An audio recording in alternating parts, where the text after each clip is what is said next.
This week on Moyers Company.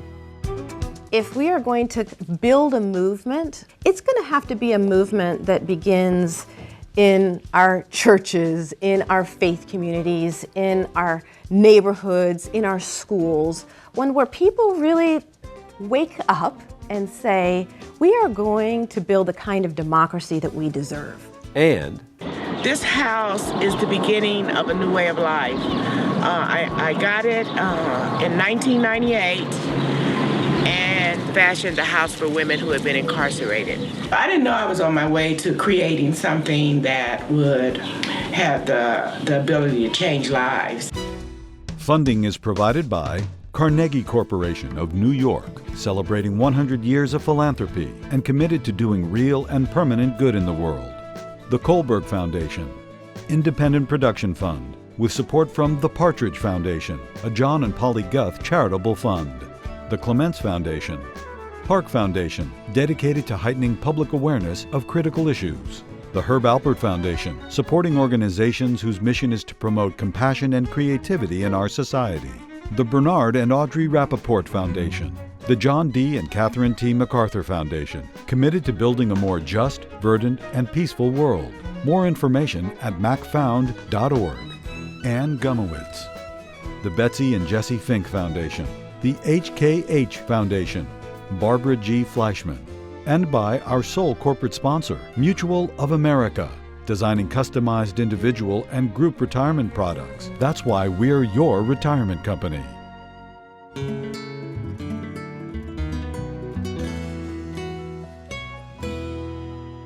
welcome.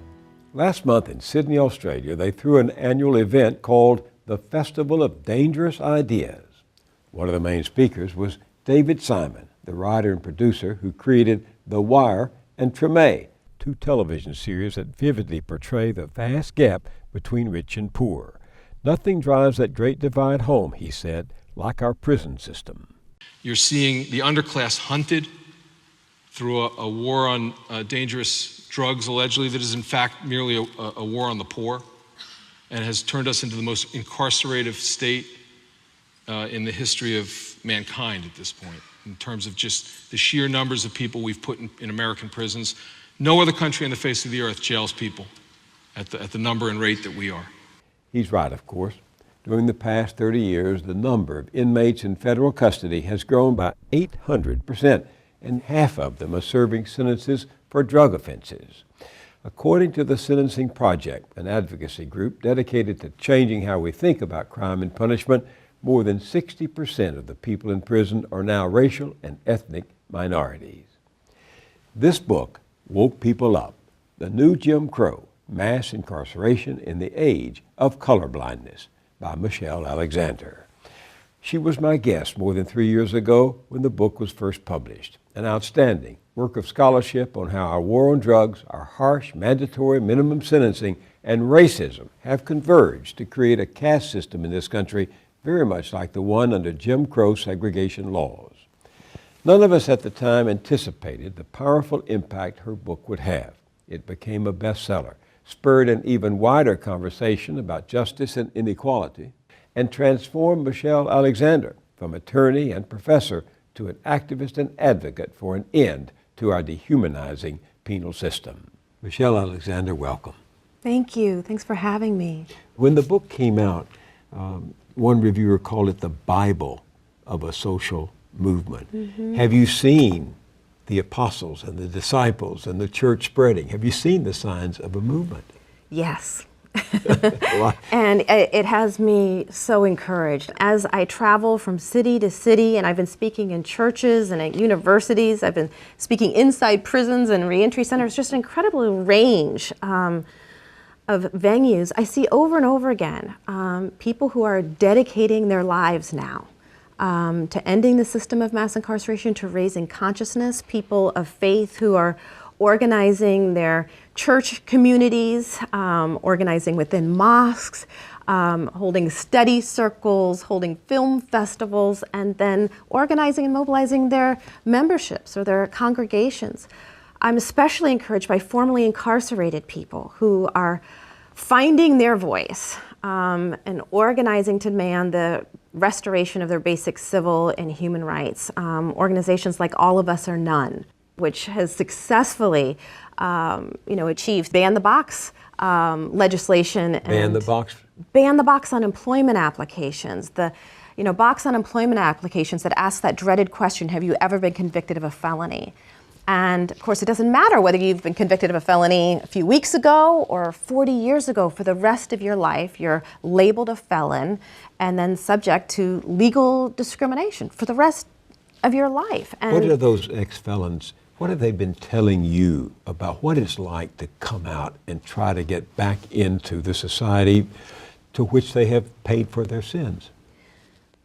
I think it's just an extraordinary challenge. I think most people have this sense that when you're released from prison, well, yeah, life is hard. But if you really dedicate yourself, pull yourself up by the bootstraps, knock on enough doors, you'll get that job, you'll get your life back together. It may be hard, but if you really try, you can do it. But what I've learned, over the years from working with many formerly incarcerated people and forming close friendships with many people who've been released from prison, is that it's not just hard, it's often impossible. You're released from prison, often with, maybe $20 in your pocket, have nowhere to sleep. You try to return home, maybe to your family who lives in public housing. Your family risks eviction in many places if they just even allow you to come home. Felons can be excluded from public housing. Whole families can risk eviction if they allow people with felonies to come home to them. Trying to get a job can be next to impossible. People say, well, they could get a job at, Burger King or, some minimum wage job. No, actually, many low wage jobs are, for all practical purposes, off limits to people who have felonies. Hundreds of professional licenses are off limits to people who have felonies. In my state, in Ohio, until just recently, you couldn't even get a license to be a barber if you'd been convicted of a felony. Food stamps may be off limits to you if you've been convicted of a drug felony. What are people released from prison expected to do? Apparently what we expect them to do is to pay hundreds or thousands of dollars in fees, fines, court costs, accumulated back child support, which continues to accrue while you're in prison.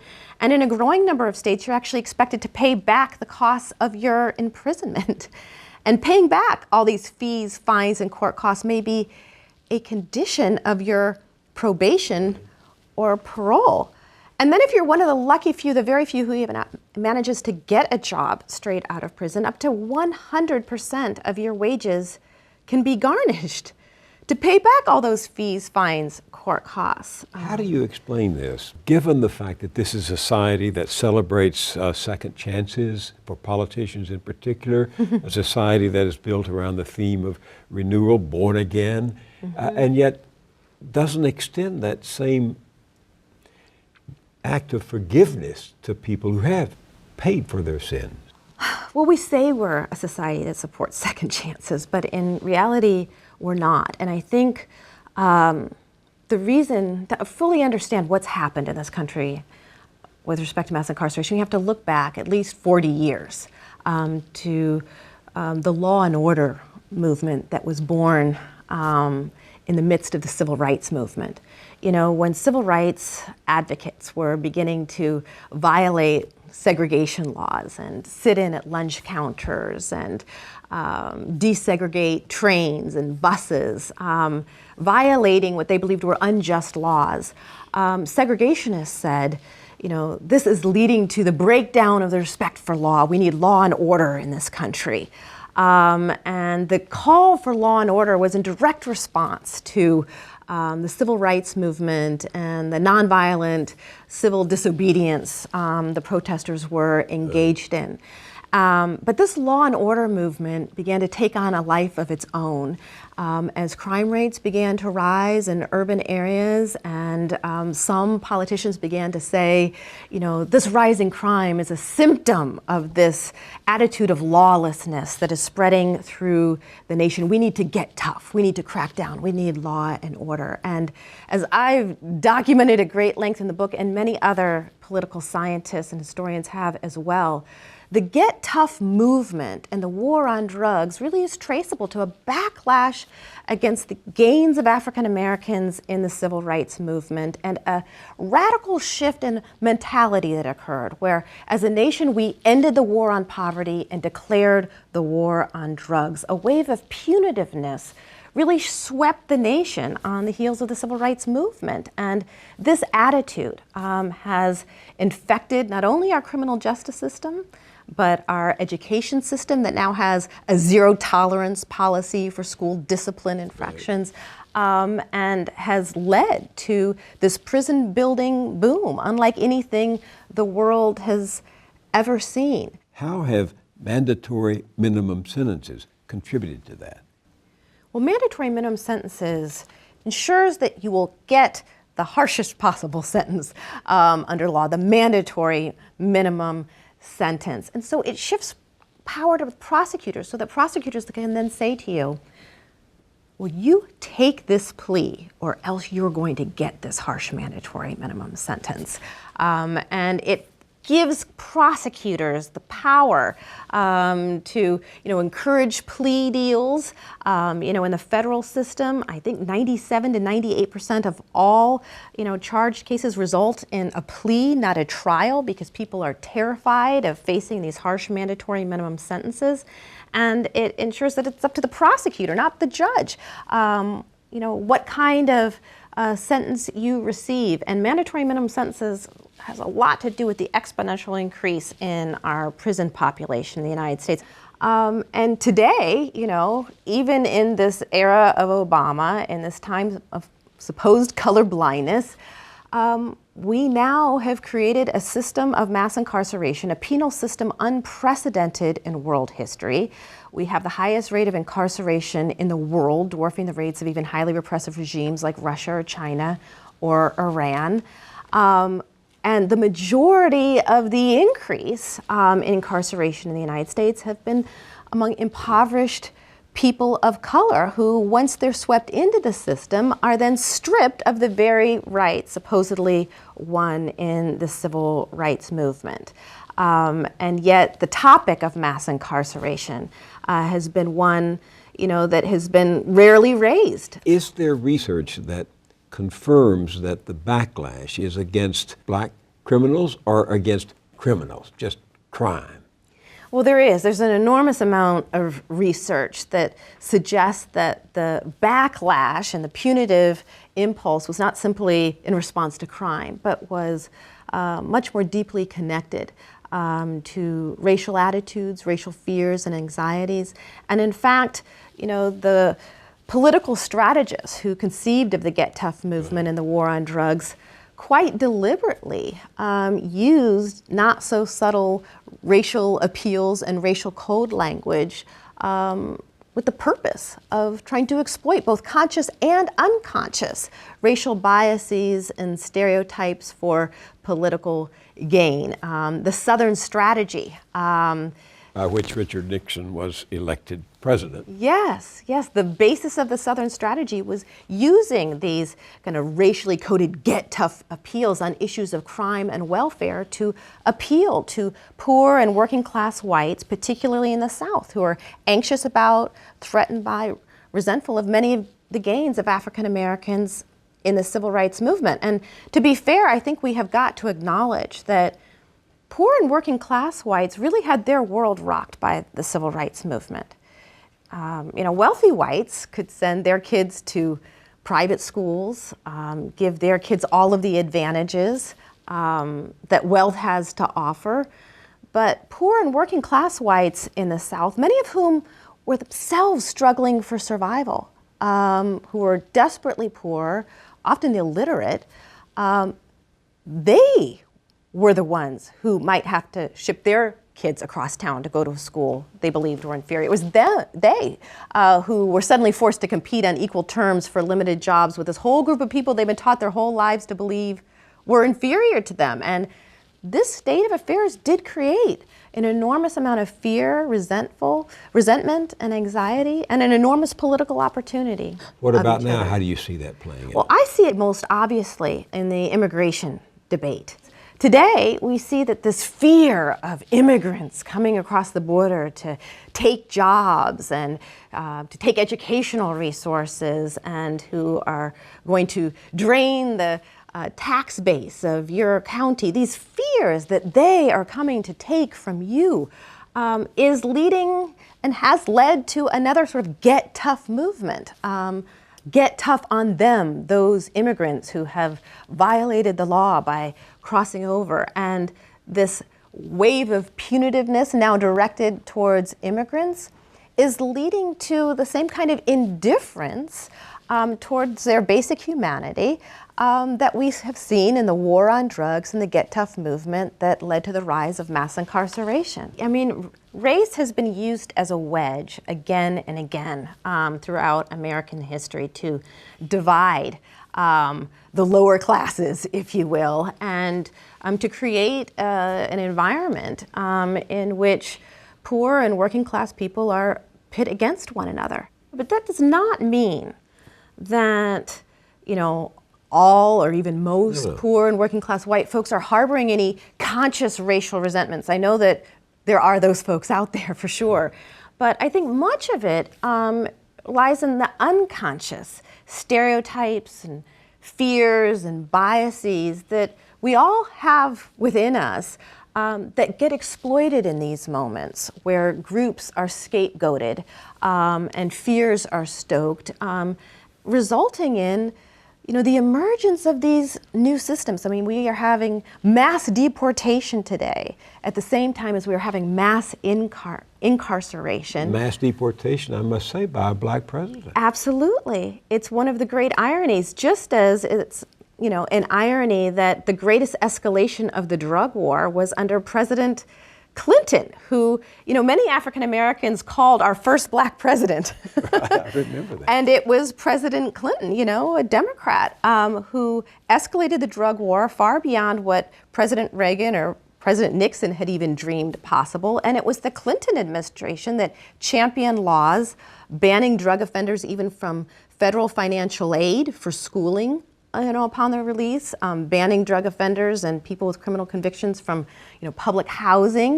You know, to a large extent, many of the rules, laws, policies, and practices that now constitute this caste-like system were championed by a Democratic president and administration, desperate to win back those so-called white swing voters, the folks who had defected from the Democratic Party in the wake of the Civil Rights. I was going to ask you, what do you think is the dynamic that drove Clinton and now drives Obama? Is it to satisfy the base they think most hostile to them? I think so. And, you know, what I find most unfortunate, though, of the politics that have developed over the years, the politics of trying to appease, you know, poor and working class whites, not by building explicitly multiracial, multi-ethnic, you know, coalitions and alliances that encourage solidarity across racial and class lines, but instead by kind of tossing these symbolic bones, you know, saying, well, we're escalating the drug war, we're getting tough on them, don't you feel better now? We're willing to get tough by deporting even more immigrants than ever have been deported before. Don't you feel better now?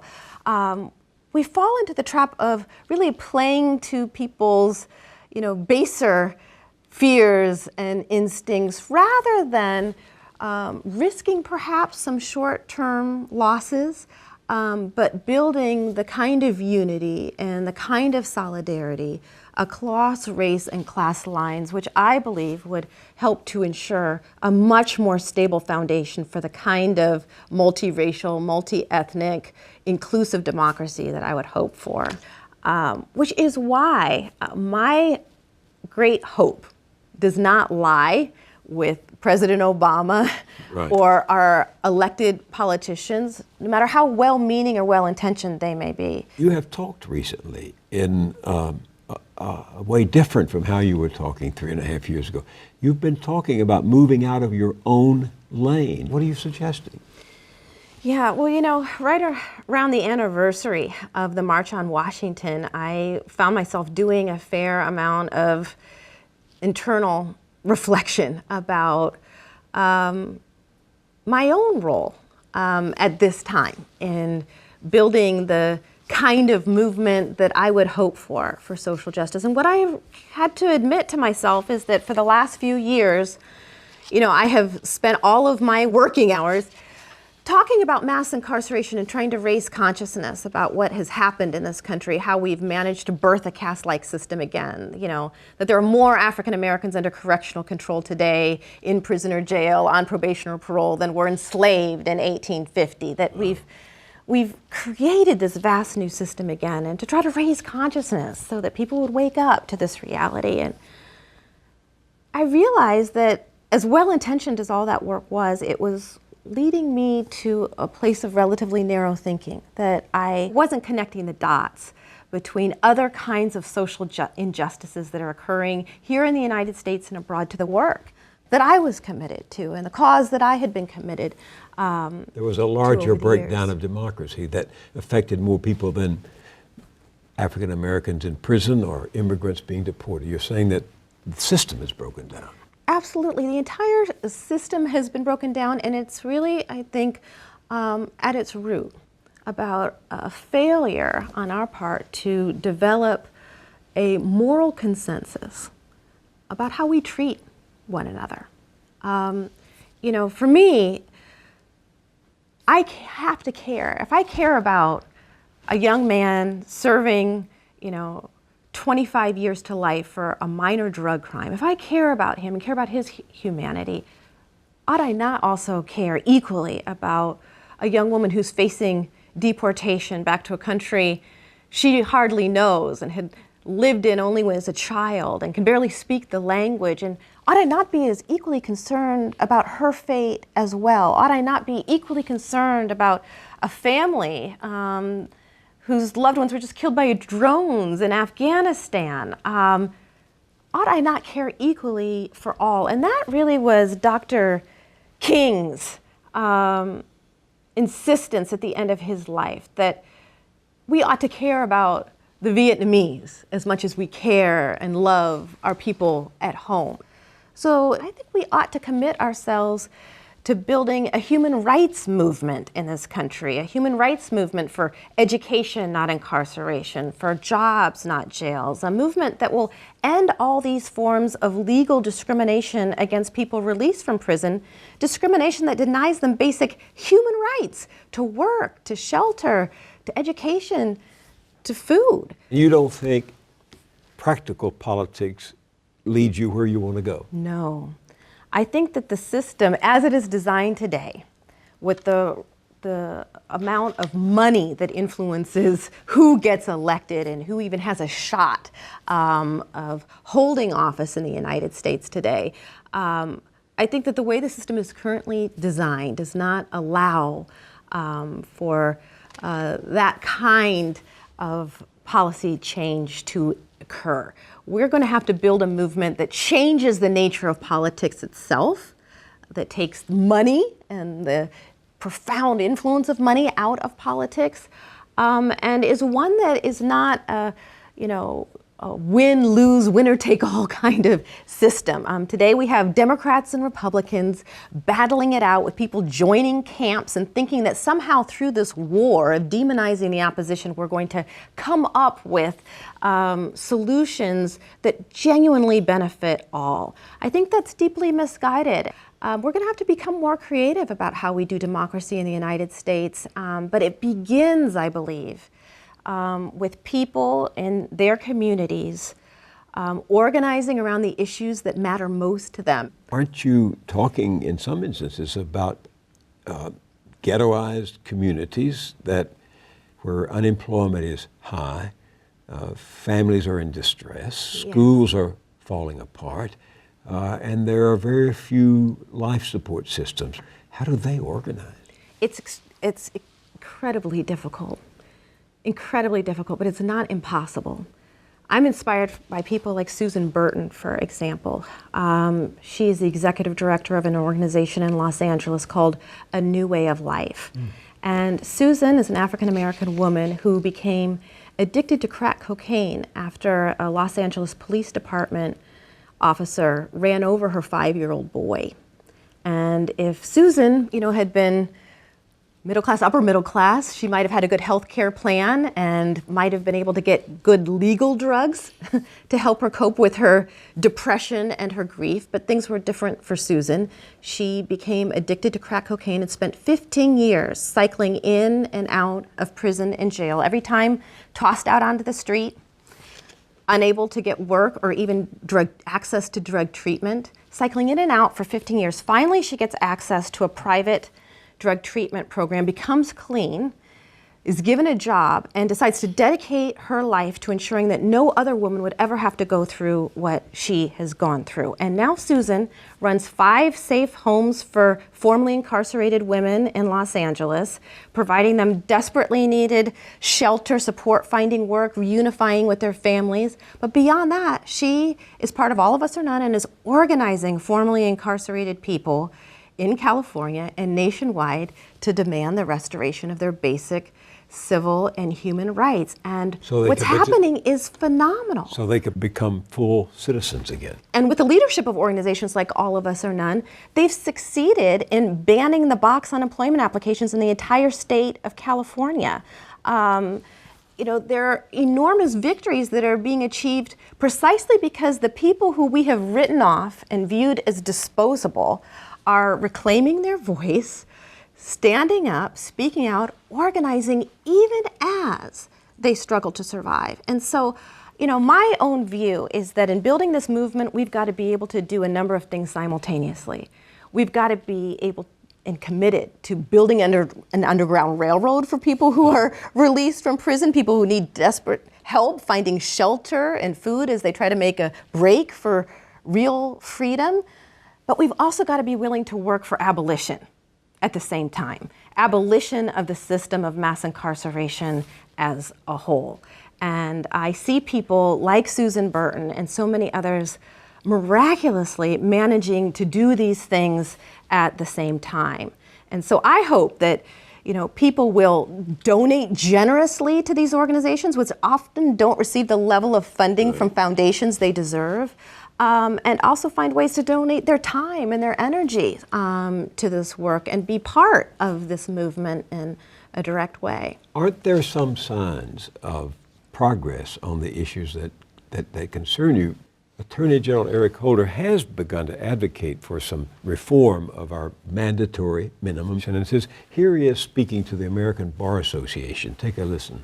I have today mandated a modification of the Justice Department's charging policy so that certain low-level, nonviolent drug offenders who have no ties to large-scale organizations, gangs, or cartels will no longer be charged with offenses that impose draconian mandatory minimum sentences. It's a very encouraging sign. It suggests that at least for a small category of cases, mandatory minimum sentences will no longer be automatically sought by federal prosecutors. And it's a positive step in the right direction. It doesn't go all the way. Mandatory sentences are still on the books and will still apply to thousands of people who, may be dubbed as having some kind of gang-related connections. And of course, those kind of connections do not have to be proven beyond a reasonable doubt. And, in a number of states across the United States in recent years, mandatory minimum sentences for drug crimes, nonviolent drug crimes, have been reduced, and we've seen for the first time in 40 years state prison populations beginning to decline.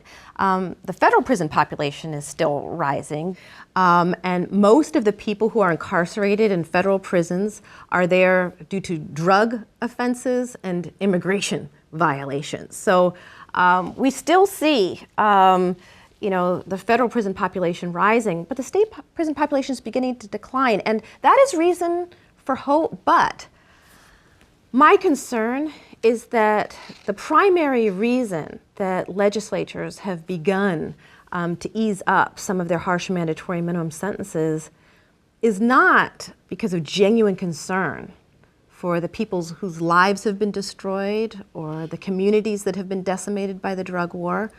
But instead, these changes have been motivated largely because of the fiscal crisis. They can't afford these prisons anymore. Yes, these states find that there's no way to maintain this massive prison systems without raising taxes on the predominantly white middle class, so they've been willing to downsize a bit. Well, take California. Former Governor Schwarzenegger said they had been investing too much in prisons and not enough in schools. But ultimately, it turns out that what he was proposing wasn't altogether downsizing, it was privatizing the prisons so that the responsibility for them was transferred to for-profit corporations. And I ask you, what happens when there's a profit motive to send people to prison? Well, when there is a profit motive, it ensures that more and more people will be locked up and remain locked up in order for companies to maintain their profit margins. The largest prison company, private prison company in the United States, the Corrections Corporation of America, sent a letter to 48 governors, basically with an offer. We will buy your state-run prisons in exchange for a promise, a guarantee that you will keep these prisons filled at least 90% capacity. These kinds of agreements and incentives are not in the public interest. What would be in the public interest is, a commitment to reducing crime so that our prisons empty. But instead, private prisons want a commitment from state governors that these prisons will be kept filled by any means necessary, which virtually ensures a high level of commitment by politicians to these get tough measures, mandatory sentences, war on drugs to keep prison beds filled. So, in fact, Arizona, Oklahoma, Louisiana, and I believe Virginia all have privatized prisons that are kept at 95 to 100% occupancy because they have guaranteed that occupancy to the private industry, even if the crime rate falls. Absolutely, absolutely. And that's what's most worrisome is that they will insist and have insisted on keeping their beds full even if crime rates are relatively low. And today, crime rates nationally are at historical lows, but incarceration rates are higher than they ever have been. Well, some people argue, as you know, that the crime rate nationally is down because we've been locking up the people who commit the crimes. Yes, which has been proven to be demonstrably false. If you look at the data, it shows that, states that have been on an incarceration binge do not necessarily have lower crime rates than states that have incarcerated people at a lower rate. There is no clear connection between incarceration rates and crime rates. And in fact, in cities like Chicago and in New Orleans is the incarceration capital of the world, they have some of the highest violent crime rates in the country as well. And the same can be said for Chicago. In fact, a growing number of researchers and sociologists now believe that incarceration rates, high levels of incarceration actually can be a contributor to high crime rates because you're incarcerating such a large percentage of a community or population, you're ensuring that people are going to be locked out of work and locked out of housing and living in a state of desperation for the rest of their lives. So I would hope that as we build this movement to end mass incarceration, we will not be tempted to make purely fiscal arguments about the need for reform, but ensure that the way we engage in our advocacy helps to inspire much greater care, compassion, and concern for the very people who have been locked up, locked out, and that we have been taught to despise. But when you look back historically at slavery, condoned by many people who quoted the Bible, when you look at what happened after the Civil War, it took a civil war to free the slaves, and then they were put back into a form of slavery with coerced labor, forced labor. And then you have Jim Crow laws you refer to, look at the racial violence that extended right on through our time. Where do you get any hope that this ideal of compassion, that we can create a society such as you describe, given our conflicted, often savage past? I get my hope from this revolutionary idea that doesn't seem to die in the United States. This idea that all people are created equal with certain inalienable rights, including life, liberty, and the pursuit of happiness. That was a revolutionary idea in the Declaration of Independence, and it was wholly incomplete. It was all men are created equal, and implicitly slaves were left out, poor people were left out. Women were left out. Women were left out, right. But it was a revolutionary idea then, and it remains a revolutionary idea today. This idea that keeps changing and growing and expanding as our consciousness changes and grows and expands, that all human beings are created equal and have certain inalienable rights. It won't die. It didn't die with slavery. A war was necessary to end slavery, but this idea has continued to survive and it's continued to grow. And we see now that in the United States, we do believe that women are equal. We have an idea that people of all races are created equal. We are now beginning to see that regardless of your sexual orientation, you are equal. This idea itself has not died. And so I think the worst thing we can do is to fall into a sort of cynicism where we imagine nothing can ever be done. These new systems of control just keep being born. This is just part of human nature. Well, it may be part of human nature to fear one another, but there is also a part of human nature, I believe, that wants to see the equality, even divinity in each other, and to honor it. And that spirit remains alive in the United States today. And if we give up on it, then I think we're giving up on the dream of truly thriving, equitable, multiracial, multi-ethnic democracy. Michelle Alexander, thank you very much for being with me. Thanks for having me.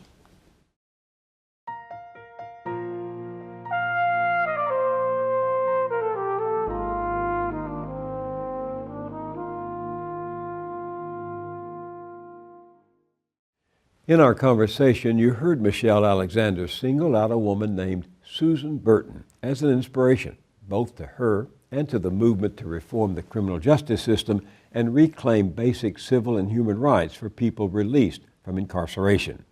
Because of Susan Burton, many women have found shelter, a job, and camaraderie during that rocky period after they walk out of prison into what otherwise would be a cold and treacherous world. She herself almost didn't make it. Burton served 6 prison sentences in California for drug-related felonies. She's never forgotten what she heard a prison guard say as she walked away for what turned out to be the last time.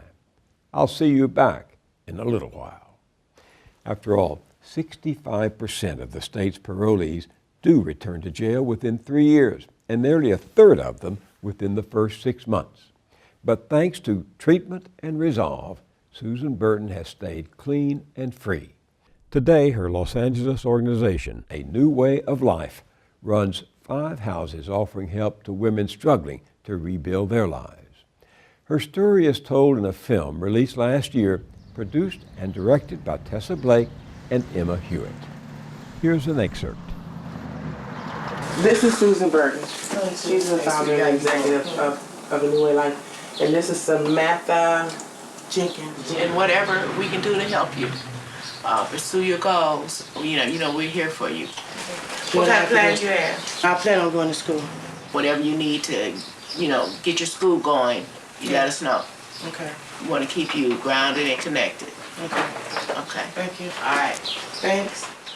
A New Way of Life is the home. We're going to get you situated and we're going to explain everything. It's a home where women can come and feel accepted and supported and safe. If you find any problems, just let me know. We can help you get yourself where you want to be in life. It's home for so many women who have no place to go.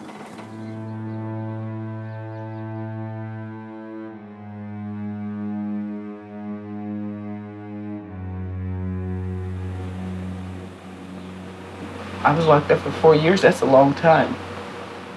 I was happy to be out, but still scared. Because, I guess because we're creatures of habit and you want to feel secure and safe. They drive you to the bus station and, they give you $200 and they buy your ticket out of your money and put you on a bus. And you're just headed to wherever. And so I arrived downtown LA and it was really scary. It was really scary. And I looked like I came from prison, I was dusty looking, with jeans and a paper bag. Everybody knows that you're from prison. They know, just by the way you look, and they know. You get approached by everybody. There were people asking you if you needed a ride, telling you that you look fine. Drug addicts, people living that life, and they are. It's so easy to get lured, especially if you're scared. And I'm gonna be honest, I was scared. And I felt like I was just standing there buck naked. I didn't have any place to go, I really didn't. And I called Miss Burton and I told her, I said, I received a letter from you and you said for me to call you and that you would pick me up. And she says, where are you? And I told her, she says, I'll be there in about 15 minutes. And she came and picked me up. So to come into a place and be able to drink out of a glass and not plastic, to sleep on a mattress and not metal, and to have food, have choices. It's just stuff people take for granted. Miss Burton is so sweet. She's a good lady. I'm glad she picked me up. This house is the beginning of a new way of life. I got it in 1998 and fashioned a house for women who had been incarcerated. And that's where I started. When I left prison, I went to treatment and got a job. And, I saved the money, and I saved about $12,000. Yeah, and I saved every dime. Some months, I didn't spend but $40 a month for anything that I needed. And everything else I saved. And I didn't understand why or what I was saving for. I didn't know I was on my way to creating something that would have the ability to change lives. I tried to give help in the same fashion that I had received it. There was a lot of movement in the house, a lot of cooking and TV watching and healing going on. And part of it was my healing also. I relate really closely with the women. I understand what they're feeling. I've felt the same thing. I've had the same fears, the same anger, the same frustration. I lost my son, and he was accidentally killed by a police officer. And I just didn't know what to do. My whole world just spun. The pain of everything was so unbearably present in my body. I think if you looked at me, you could almost see it or touch it. And it was all the disappointment, all the grief, all the sorrow that had to be addressed. So I was able to address it through someone helping me.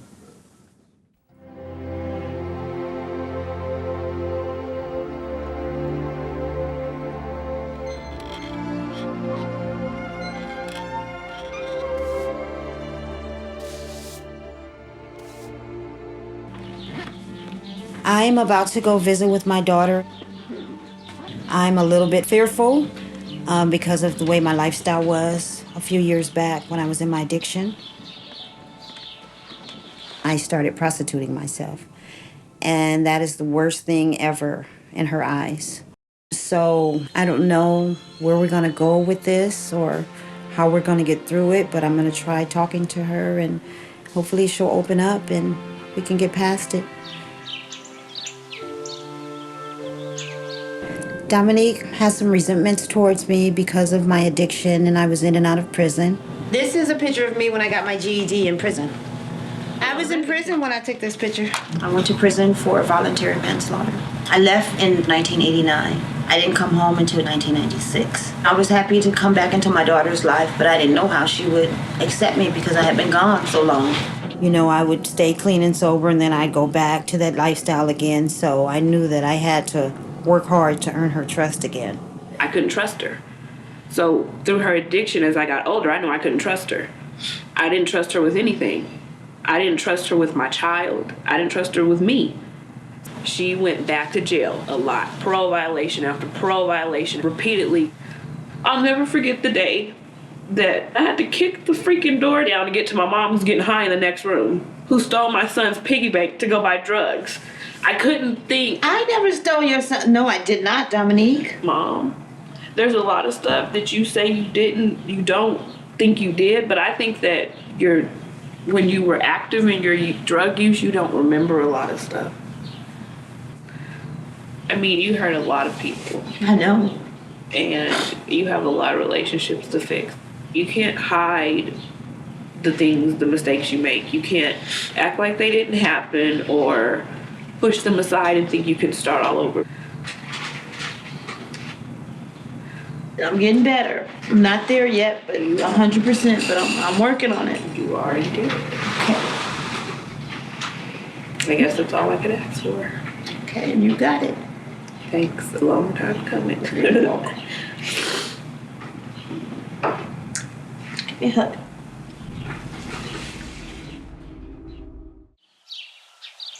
This is my room, and this is my bed, and I was right here on the computer. I like the fact that I know how to use it, so it's so cool. I just wish I could use it to get a job. I'm healthy, I'm employable, I'm willing. I've been out of prison for just about a year, and I've been looking for a job ever since I've been out. I was a nurse before, and I never had a resume, and I just walked in and they would hire me right on the spot. Now I have all this resume, there's certificates and all this stuff, but it doesn't matter because my background is in the way. We don't get a lot of money here. We barely make it from month to month, keeping the doors open, keeping food in the houses, keeping the lights on, keeping staff paid. That invoice should have been paid, right? And then how much am I short from payroll? That's still short.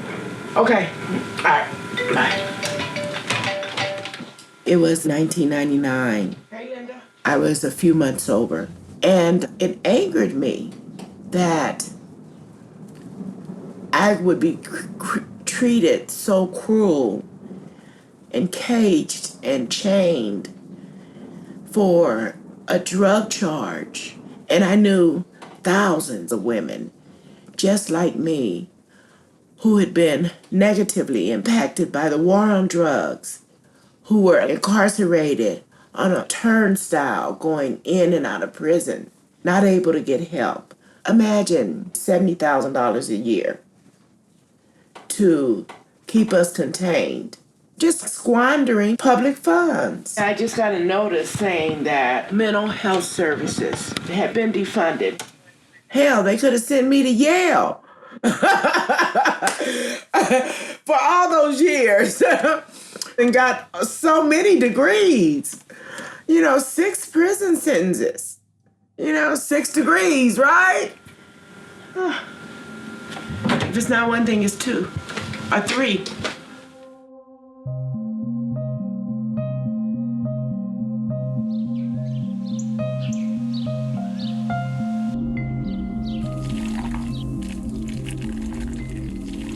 There's a chicken in the backyard. Hi there. Are you thirsty or you want something to eat? I think he's hungry. He's looking for food. I had a big tax bill and I just panicked. I did, and started talking to a friend and said, I can help you out. You could make some quick money selling drugs. I was selling crack, crystal, marijuana, Vicodin, Viagra, everything I could get my hands on. I was just gonna do it for a little while, pay my bills, and be done. But that didn't happen. I got 4 years. I went to see the social worker sign up for food stamps. She asked me if I had a conviction or anything like that on my record, and of course I told her the truth, you know. I said, yes, I have, and she said, what? And I said, for sales of, narcotics. And she says, oh, you're not eligible for food stamps. They won't give me food stamps because of my conviction. They won't give me low-income housing because of my conviction. And trying to find a job is like they throw your application in the trash. I feel like I'm drowning. I could call up a drug dealer right now, somebody that knows me, and I don't have to have any money. They would give me something to sell, and I would pay them back, and then I would be on my way. It's very easy to get back into that lifestyle. Here's another one. Isn't that one pretty? They are cute. We have a yellow one. There's a yellow one, too. I shouldn't say we. We're not allowed pets, but oh, well. Everything likes it here. It's a good place.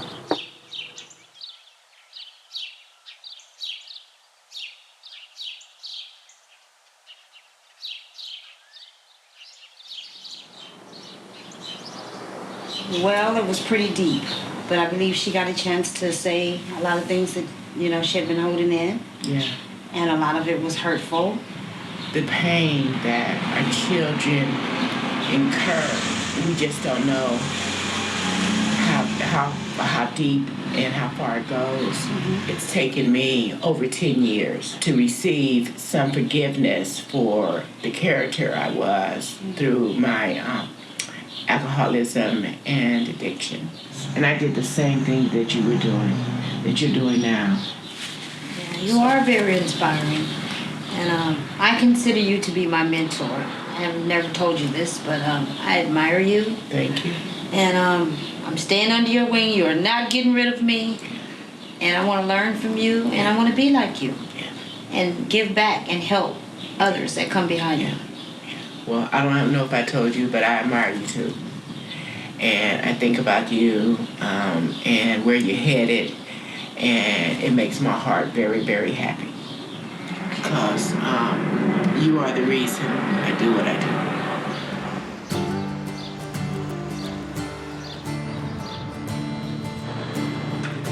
I got blessed with a job. I'm working in the laundromat.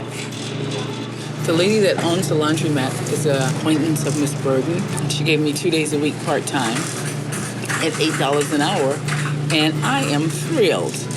It's keeping the washers and dryers clean and giving people change. And she gave me the keys, and I count money. She trusts me. I'm happy to have a job. It's just awesome.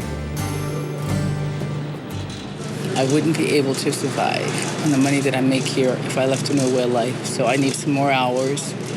I need to have my own housing, and I need transportation.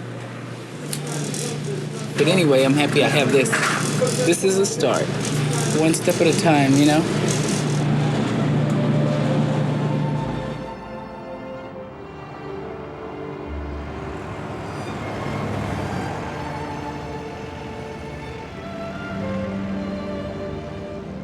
There's chicken, ribs, sausage. There's greens in there. No doubt, do me.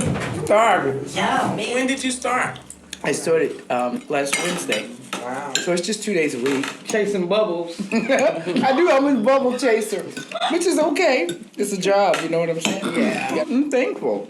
You know what? You never gave up looking for a job. Never. And I'm still not giving up. Mm-hmm. I want you guys to meet my daughter finally. Her and my grandkids will be here. Good. And things are good. That's good, Yeah, Stacey. things are good.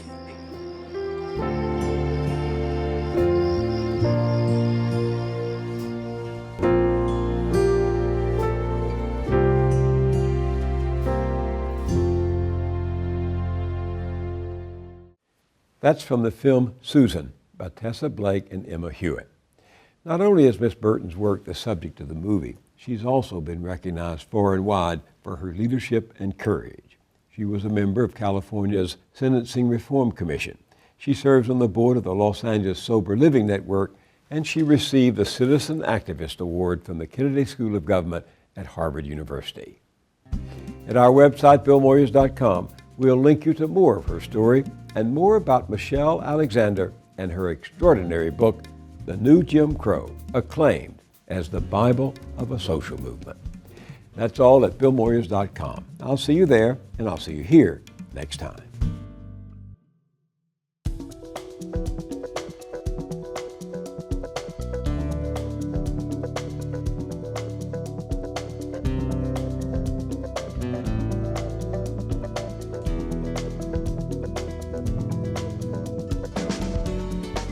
Don't wait a week to get more Moyers.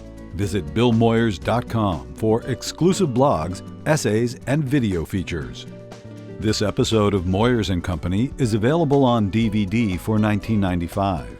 To order, call 1-800-336-1917 or write to the address on your screen.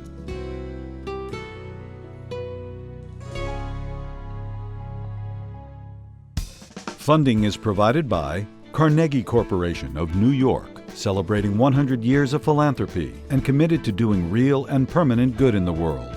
The Kohlberg Foundation, Independent Production Fund, with support from the Partridge Foundation, a John and Polly Guth charitable fund. The Clements Foundation, Park Foundation, dedicated to heightening public awareness of critical issues. The Herb Alpert Foundation, supporting organizations whose mission is to promote compassion and creativity in our society.